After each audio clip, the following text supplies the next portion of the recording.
how to change your Likee ID. Hi guys, in this video I will show you how to change your Likee app, your like username, Likee ID, easy and quick. So first thing, go to your Likee app. Once you are here, click on edit.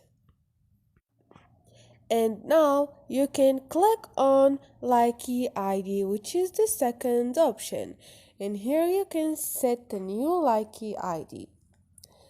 And this is allowed other to search you faster. It can only be modified once in a couple of days. Now you can change it, and once you are done, click on save.